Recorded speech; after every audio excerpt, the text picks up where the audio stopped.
Bonjour à tous, bonjour. Donc, je m'appelle Jean-Marc, donc je suis développeur web et aujourd'hui donc je voudrais vous présenter donc une toute petite vidéo donc qui va nous permettre de voir des petits outils rapides sur une petite formation de 10 minutes environ sur le développement et plus précisément je vais essayer de vous apprendre aujourd'hui à vous configurer, vous créer carrément un petit serveur pour vos projets que vous pourrez venir incruster individuellement dans chaque projet, de manière à éviter d'utiliser WAMP Server, XAMPP ou MAMP. Pourquoi? Parce que très souvent aujourd'hui on est nomade, on utilise différentes machines pour travailler. Moi le premier, donc je bosse de chez moi, dans un bureau partagé. Et donc j'ai toujours besoin d'avoir un environnement qui fonctionne de suite pour mon projet. Donc d'où la difficulté de devoir s'empacter à chaque fois avec les mêmes configurations sur nos différentes machines. Donc il y a un petit moyen simple de faire ceci, c'est aujourd'hui vous savez que le développement web est en train d'évoluer et donc nous avons plein d'outils qui sont en train de voir le jour et notamment sous des technos JavaScript, notamment comme Node.js. Vous avez plein de nouveaux frameworks qui sont en train de sortir, React, Vue.js, et le JS, le JavaScript, ne pas confondre avec ils sont deux langages différents, est en train de prendre une place prépondérante dans nos développements. Donc sans plus attendre, je vais vous présenter Node.js. Donc Node.js, qu'est-ce que c'est? Node.js est une plateforme, est un framework, JavaScript comme j'ai dit. C'est une plateforme de développement, c'est pas un serveur. C'est juste un langage JavaScript qui va venir permettre d'ajouter des bibliothèques à vos projets de manière à travailler plus rapidement, de manière à intégrer des choses plus facilement et de venir enrichir en un seul mot vos projets. Donc pour créer ce petit serveur, comment on va faire? On va déjà devoir installer Node.js sur notre machine. Donc comment on procède? On va sur la page de téléchargement ici de nodejs.org et selon la configuration que l'on a d'OS, on choisit donc Windows ou Mac. Alors moi pour ma part, Node.js est déjà installé. Je précise que pour ceux qui sont un peu réfractaires à la console, il va falloir vous y mettre. Donc sur Mac vous avez Xterm qui est pas mal, c'est celui que j'utilise et qui va vous permettre de développer et surtout de lancer les commandes Node.js qui se lancent en ligne de commande. Alors vous avez une console aussi sur Windows qui vous permet d'utiliser les mêmes commandes. Ça ne diffère pas de Mac à Windows. Voilà. Donc pour notre petit serveur, donc on va utiliser deux choses. Donc Node.js et Express.js, qui est un tout petit framework développé en Node et qui va permettre de venir complémenter Node.js. Et ici, dans le cas de notre application, on va venir s'appuyer sur Node.js pour créer notre petit serveur. Donc pour commencer de suite, on va aller créer notre petit dossier de travail. Donc que voici, donc je vais aller créer, alors moi j'ai créé déjà un dossier Express, voilà ici, hop. Voilà, que je vais venir glisser, donc j'appelle avec ma console. Donc, voilà, et j'ouvre. Donc ici, si je fais un ls de mon dossier, je suis bien dans Express, mais je n'ai rien qui est créé.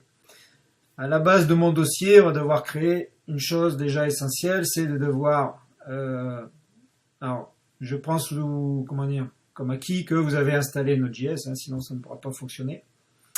Et je vais devoir venir installer Express. Alors, une fois qu'on a installé Express, ça va venir créer des dossiers, des fichiers. Alors, comment installe-t-on Express? Donc, on se positionne dans le dossier Alors là, on prend l'exemple que ce dossier va contenir tout mon site, avec les fichiers HTML, CSS et JS. Donc on va faire npm. Alors les fonctions, les appels npm sont des raccourcis en gros pour venir installer, initialiser des modules. Voilà, je fais un npm init, donc il me demande il me dit que je vais devoir installer le package, hein, et venir donner un nom à mon dossier. Donc là, il me met site express, qui est le nom de ma version 1.0, la description, mon site web, hein, par exemple. Alors, un train point index.js, vous laissez par défaut, test commande, git repository. Je pourrais revenir sur un autre cours pour peut-être vous expliquer les mots-clés. Ça va être site, Express, Node.js, voilà. Moteur, Talendria, c'est moi. Licence, on met rien, voilà. D'accord? Donc là, vous voyez qu'il vous a créé à partir de ce moment-là un fichier JSON, hein, qui s'appelle ici package.json et qui est bien mis dans mon dossier site express, ce fichier JSON. Ce fichier JSON va permettre de dire à mon module, attention, tu viens récupérer tous ces éléments pour créer ton application ou ton serveur. D'accord? Donc là, je fais OK, je rentre, voilà. Si je viens regarder mon dossier final, je peux venir voir que dans site express, il a bien créé le fichier JSON. Si je l'ouvre avec mon éditeur de texte préféré, voilà. Hop. Donc je vois ici que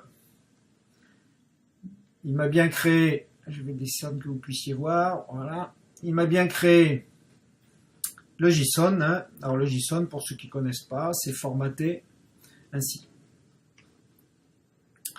Une fois qu'on a fait ça, donc on va commencer à pouvoir utiliser nos commandes et surtout venir coder notre petit serveur directement dans un dossier JavaScript. Donc justement, donc on va utiliser Sublime et je vais venir créer un dossier, un fichier plutôt, voilà, qu'on va enregistrer, qu'on va appeler, alors on va appeler serveur.js. Voilà. Donc il faut bien faire attention qu'il soit dans votre dossier source. Voilà, donc mon dossier est créé, je vais rapetisser un peu ma fenêtre, voilà. Et alors, comment ça se passe? Donc, premièrement, on va créer une variable d'appel d'Express, où on lui dit que pour fonctionner, il nous faut Express. Donc, un requiert Express. Voilà. On va créer une autre variable app, qui, elle, va renvoyer Express. D'accord? Alors ça, c'est basique. Ça permet, voilà, d'intégrer en fait Express dans notre application. Une fois qu'on a fait ceci, qu'est-ce qu'on va faire? On va faire un app-get. D'accord? app.get. De tout ce qui passe par notre dossier source, donc slash, donc notre dossier racine. On crée une fonction et il va faire un request et un reste. D'accord? Donc ça veut dire tu prends en fonction tout ce que tu vas prendre en requête et tu envoies. Voilà. Ça. Tu envoies. Donc qu'est-ce que tu envoies? Là, on va y faire quelque chose de simple pour le moment. Tu renvoies un Hello World. Voilà. OK. Jusque-là, on n'oublie pas de venir fermer nos parenthèses et nos petits points. Voilà. Qu'est-ce qu'il nous reste à faire? Il nous reste à faire app, à écouter notre app. D'accord? Notre variable app. On écoute. On va dire qu'on l'écoute sur le port 3000. Alors le port, vous pouvez mettre celui que vous voulez, hein, un port qui n'est pas utilisé. On crée la fonction. Hop là. Et qu'est-ce qu'on va lui dire? On va lui envoyer en console de me dire si je suis bien connecté. Enfin, si mon serveur est bien lancé plutôt.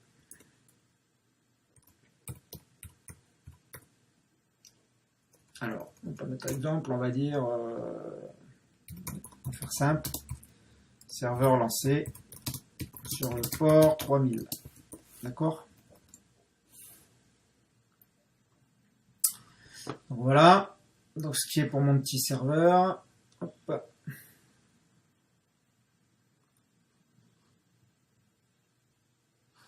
J'oublie pas de fermer complètement mon script avec mes points-virgules. Ici, je vérifie si j'ai pas d'erreur. Ici, j'ai une erreur. J'ai une parenthèse qui est... Voilà. Donc, qu'est-ce qu'il me reste à faire? D'accord? Il me reste à lancer mon serveur pour voir si tout est bien saisi. Donc, je reviens sur mon... Je vais faire un petit clear de ma console et je fais un serveur.js. Node, pardon. Donc, c'est toutes les commandes avec Node.js démarrent avec Node. Node serveur.js. Et je viens lancer mon... Ah, là, il me trouve une error. Fonction module load, show error. Alors, pourquoi? Serveur.js.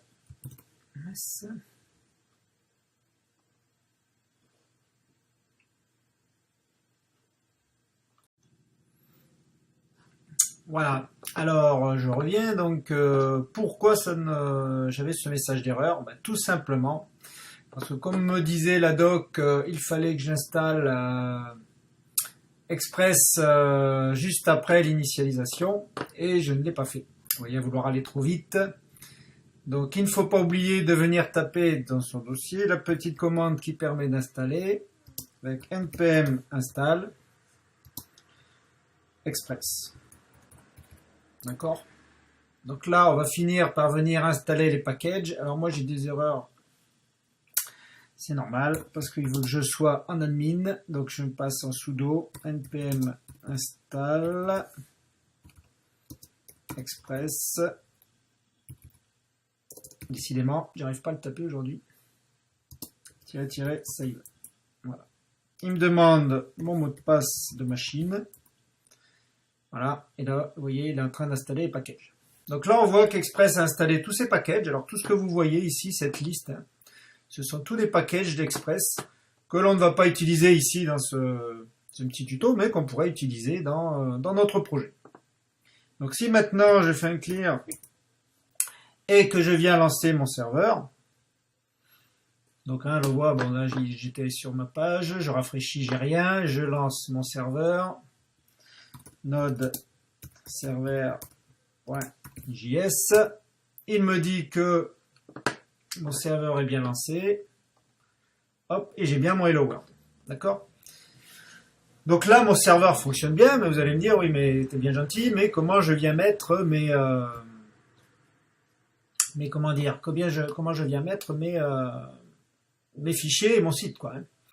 Donc là, pour ce faire, eh bien, on va faire deux choses. Donc, on va venir modifier notre petit script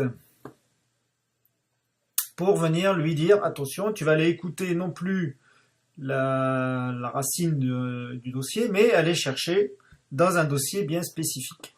Donc je suis venu sur mon dossier Express, j'ai créé alors qui est où? Qui est ici.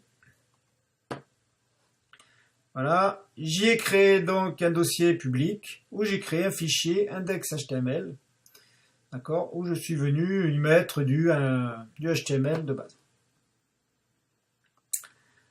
Donc je reviens sur mon dossier, voilà, hop, je vais fermer mon index et je viens prendre mon dossier HTML qui est là. Ici, hop, je suis venu taper donc mon dossier, mon fichier HTML, donc avec du HTML de base, hein, donc pour qu'il soit, et je l'ai enregistré dans mon dossier public. Je reviens sur mon dossier serveur que je vais devoir donc modifier. Donc j'ai créé mon dossier, je vais créer mon nouveau fichier, donc qui va venir remplacer le script serveur.js. Et donc je commence. Hein, donc, alors normalement vous avez déjà alors je vais le retaper. Vous avez déjà vous le code utilisé. D'accord, je peux même peut-être le recopier. Voilà. Donc normalement vous avez ça. On va venir modifier cette partie. Donc pourquoi? Tout simplement parce qu'on va venir utiliser donc non plus app-get mais app.use. On va utiliser quoi? Ben, Express, hein, en mode statique. On essaye de ne pas faire de faute, ce ne sont que des parenthèses. On ouvre la parenthèse, c'est deux underscore, dir name, donc récupère le dossier suivant, donc qui sera public à partir de la racine. D'accord? On n'oublie pas de fermer nos deux parenthèses et le point virgule, bien sûr, à la fin. On enregistre. D'accord. Voilà. Hop.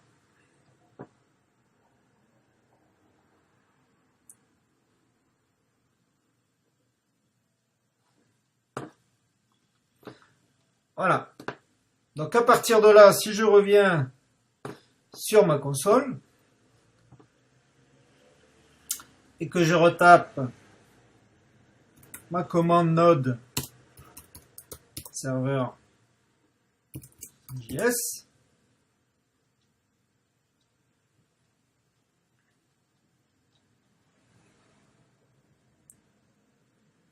j'avais pas coupé mon serveur, pardon.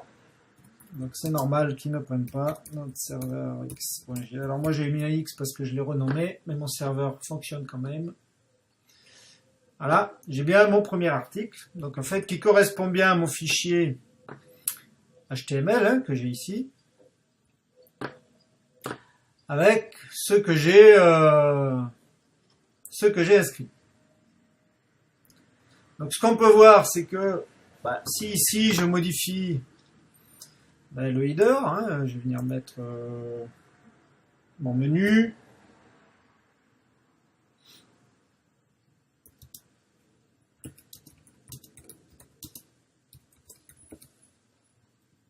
Et que je sauvegarde, si je rafraîchis mon serveur, voilà, j'ai bien mon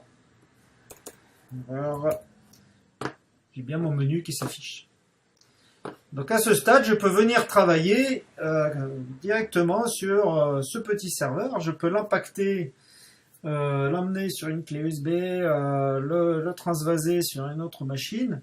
J'aurai toujours ce petit serveur qui fonctionnera à partir de n'importe où et avec le site. Et on peut créer donc ajouter ce mini serveur dans tous les projets de manière à avoir quelque chose d'indépendant de la machine.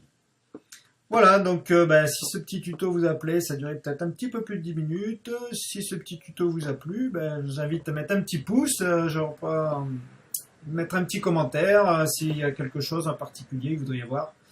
Dans le prochain, on verra comment justement ajouter, toujours pareil avec du Node.js, quelque chose qui va mettre à jour automatiquement les modifications qu'on viendra apporter sur notre CSS ou sur notre HTML, directement sans venir à chaque fois rafraîchir la page, qui est un peu au bout d'un moment embêtant. On viendra juste modifier si on viendra rafraîchir notre page automatiquement. Voilà, donc je vous dis à une prochaine fois et bon dev.